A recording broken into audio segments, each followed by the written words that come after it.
আসসালামু আলাইকুম। Real village cooking চ্যানেলে সবাইকে ওয়েলকাম জানাচ্ছি। আজকে আমি বানাবো খুবই মজাদার এবং সহজভাবে ঝিনুক পিঠা রেসিপি। এই শীতকালে তো অনেক রকম পিঠে খেয়েছেন, একবার এইভাবে বানিয়ে দেখুন। এখানে আমি একটা কড়াই চাপিয়ে দিয়েছি। এই বাটি মাপে 1 বাটি পরিমাণ জল দিয়ে দিলাম। দিয়ে দিচ্ছি 1 চামচ পরিমাণ লবণ। লবণটা আপনারা টেস্ট অনুযায়ী দেবেন। লবণটা জলের সঙ্গে ভালোভাবে মিশিয়ে জলটাকে আমি ভালোভাবে ফুটিয়ে নেব। যখন খুব ভালোভাবে বলক চলে আসবে, ঠিক সেই পর্যায়ে আমি দিয়ে দেবো ঠিক একই বাটির মাপে 1 বাটির থেকে সামান্য কম চালের আটা। চালের আটা দিয়ে আমি জলের সঙ্গে খুব ভালোভাবে অনবরত নাড়াচাড়া করে মিশিয়ে নেব। এখানে খুব ভালোভাবে মিশিয়ে নিতে হবে। এখানে আমি গ্যাসের ফ্লেমটা লো টু মিডিয়াম ফ্লেমে রেখেছি। আপনারা স্কিপ না করে পুরো ভিডিওটা দেখবেন, খুবই ভালো লাগবে। আমি আপনাদেরকে সহজভাবে এই পিঠাটা বানানো দেখিয়েছি। এটা খুব ভালোভাবে ডোটা রেডি হয়ে গেছে। আমি একটা থালার মধ্যে নিয়ে নিচ্ছি। এটা যখন হালকা একটু ঠান্ডা হয়ে আসবে, এটা কুসুম গরম থাকতে হবে। সেই পর্যায়ে ভালো করে এটাকে মথে নিতে হবে। হাতের মধ্যে জল নিয়ে খুব ভালোভাবে মথে নিতে হবে। এটা কিন্তু কুসুম গরম থাকা অবস্থায় করতে হবে। এই আটাটা যখন গরম থাকা অবস্থায় মধ্যে নেবেন, আটাটা খুবই মসৃণ হবে। এর মধ্যে কোনো দানা ভাব বা ডেলা ভাব থাকবে না। এই দেখুন, খুব ভালোভাবে আমি এটা মথে নিয়েছি। এবার এখান থেকে আমি সামান্য করে নিয়ে নেব। যেমনভাবে রুটি বেলা হয়, ঠিক সেই পরিমাণে কিছুটা আমি লেচি কেটে নিলাম। হাতের তালুর মধ্যে দিয়ে এইভাবে গোল করে নিয়েছি। ঠিক একইভাবে সবকটা আমি বানিয়ে নেব। এবার একটা আমি পিঁড়ে নিয়ে নিচ্ছি। পিঁড়ের মধ্যে দিয়ে দিচ্ছি সামান্য ময়দা বা চালের আটা, এখানে যেটা খুশি দিতে পারেন। এবার আমি একটা বেলুনের সাহায্যে রুটির মতো করে বেলে নিচ্ছি। খুব বেশি মোটাও নয় আর খুব বেশি পাতলাও নয়, এটাকে আমি বেলে নেব। এই শীতকালে অনেক রকম তো পিঠে খেয়েছেন, একবার এইভাবে বানিয়ে দেখুন, খুব ভালো লাগবে। এইভাবে আমি একটা বাটি নিয়ে নিয়েছি। বাটির মাপ করে এরকম করে আমি কেটে নিচ্ছি। এই দেখুন, ঠিক এরকম হবে।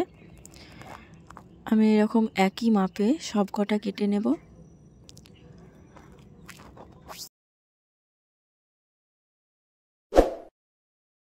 এখানে আমি ঝিনুক পিঠা বানাবো, তার জন্য এখানে আমি একটু ডিজাইন করে দিচ্ছি। এই দেখুন, এইভাবে আঙ্গুলের সাহায্যে একটু ফোল্ড করে দিচ্ছি। এইভাবে এখানটা ঠিক লক্ষ্য করবেন। এইভাবে একটু চেপে দিলে, একটু এখানটা চেপে দিতে হবে। চেপে দিয়ে এক সাইড থেকে অপর সাইডটা এইভাবে মুড়ে দেব। এই রকম করে মুড়ে দেব। এখানটা একটু ভালো করে চেপে দিলাম, দিয়ে এরকম করে মুড়ে দিচ্ছি। এই দেখুন। এবার এখানে এটা একটু সাইড করে নিচ্ছি ভালোভাবে। এখানে আমি ঝিনুকের ভিতরে মুক্তো বানাবো, সেই জন্য এখানে দিয়ে দিচ্ছি আমি নারকেলের পুর। এই ভেতরটায় আমি একটু মুক্তো মতো আমি নারকেলের পুর দিয়ে দিচ্ছি। মুক্তো একটু গোল হয়, সেই জন্য আমি নারকেলের পুরটা গোল মতো করে দিয়ে দিচ্ছি। এই দেখুন, কিছুটা পরিমাণ নিয়ে নিয়েছি। এবার আমি এর ভেতরে দিয়ে দেব।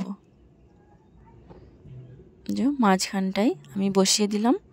এবার আমি এটাকে ভালোভাবে আঙ্গুলের সাহায্যে চেপে চেপে এটাকে আমি ফোল্ড করে দেব। এইভাবে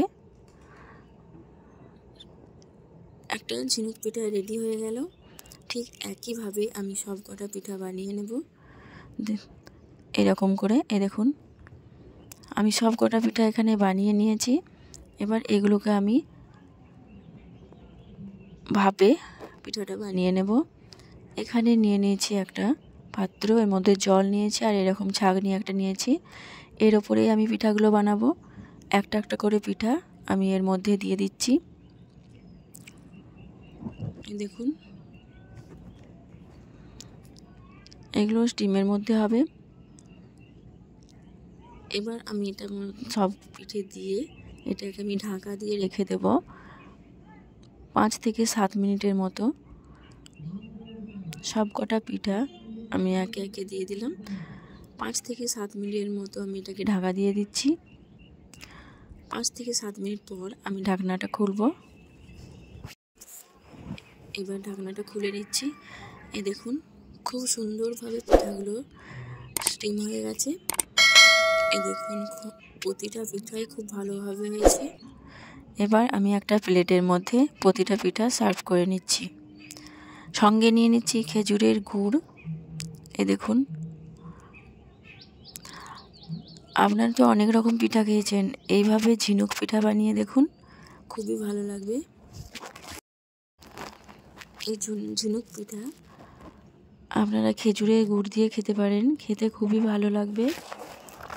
তাহলে দেখলেন তো কত অল্প সময়ের মধ্যে ঘরে থাকা উপকরণ দিয়ে সহজেই বানিয়ে দেখালাম এই ঝিনুক পিঠা রেসিপি। খুবই নরম, একটা খেলে মন ভরবে না, বারবার খেতে ইচ্ছা করবে। বাচ্চারাও এই পিঠা খেতে পছন্দ করবে। আমি একটা ভেঙে দেখাচ্ছি, ঝিনুকের ভিতরে মুক্ত। এই দেখুন, এই দেখুন ভেতরটা। এইভাবে আপনারা সহজেই বানিয়ে নিতে পারবেন এই ঝিনুক পিঠা। আমার চ্যানেলে যদি নতুন হয়ে থাকেন চ্যানেলটা সাবস্ক্রাইব করবেন এবং পাশে থাকা বেল আইকন প্রেস করবেন, যাতে ভিডিও সবার আগে আপনার কাছে পৌঁছায়। তাহলে আপনারাও এই রেসিপি একবার বানিয়ে দেখুন, আর কেমন হলো কমেন্টে অবশ্যই জানাবেন। ভালো লাগলে চ্যানেলটা সাবস্ক্রাইব করবেন এবং ফ্রেন্ডদের সঙ্গে শেয়ার করবেন। এই দেখুন আমি একটা পিঠা খেজুরের গুড় দিয়ে দেখাচ্ছি। দেখুন খুবই লোভনীয় একটা রেসিপি। আজকের রেসিপি এখানেই শেষ করছি।